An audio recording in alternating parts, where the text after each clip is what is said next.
Serial तुमसे तुम तक के आने वाले अपकमिंग ट्रैक में फाइनली अब अन्नू पहुंच चुकी है ज्वेलर्स की शॉप पे। आखिरकार कैसे पहुंची अन्नू, चलिए थोड़ा सा बैकग्राउंड में आपको बता देते हैं। वहाँ पे एक तरफ हर्षवर्धन ने छुट्टी देने को मना कर दिया था अन्नू को, वहीं पे झेंडे को जैसे ही ये बात पता पड़ी तो तुरंत वो लगाता है आर्यवर्धन को फोन।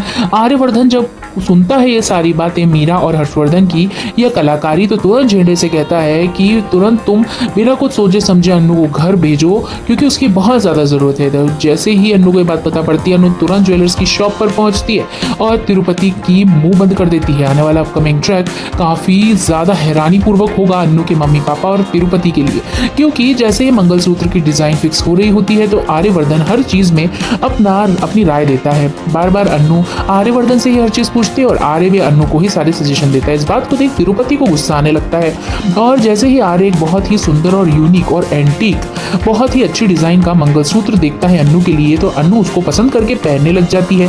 पहनते पहनते उसके बालों में पीछे अटक जाता है मंगलसूत्र, तो आर्यवर्धन उससे ये कहता है कि मैं तुम्हारी हेल्प कर देता हूँ इस मंगलसूत्र को पहनने के लिए। और बस आर्यवर्धन जैसे ही उसका मंगलसूत्र बालों में से अटका के हटाता है तो ऐसा लगता है जैसे आर्यवर्धन ही पहना रहा है हमारी अन्नू को मंगलसूत्र। और दोनों का एक बेहतरीन मोमेंट आप सभी को देखने को मिलेगा जहां आर्य और अनु दोनों ही एक दूसरे को देखते रहेंगे कंटिन्यूएशन में। देखना मजेदार तो ये होगा कि परिवार वाले उन दोनों को देख के काफी चौंकेंगे कि इन दोनों के बीच की केमिस्ट्री तो कुछ ज्यादा ही दिख रही है। बॉस और कलीग जैसी बात तो लग ही नहीं रही है, कहीं ना कहीं कुछ तो अन्नू के कैरेक्टर में लोचा है, ये तिरुपति को लगता है। तिरुपति कुछ कर नहीं सकता क्योंकि उसे केवल और केवल आर्यवर्धन का बिजनेस चाहिए।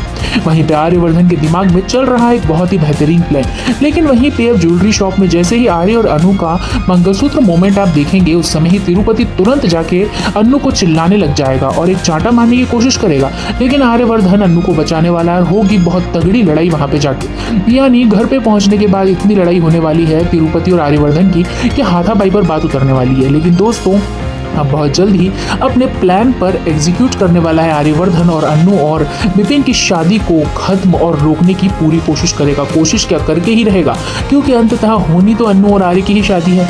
फिलहाल भले ही हम अभी देख रहे हों कि आर्य और अन्नू का कोई भी जुड़ाव नहीं हो रहा है, कुछ भी नहीं हो रहा है, शादी की कोई बात नहीं हो रही, लेकिन दोस्तों अंत में यानी 5 से 6 एपिसोड्स के बाद आपको मिलेगा आर्य और अन्नू की शादी का ट्रैक जो होगा काफ़ी इंटरेस्टिंग। इसलिए इसके लिए इंतजार करने के लिए एक लाइक जरूर करें।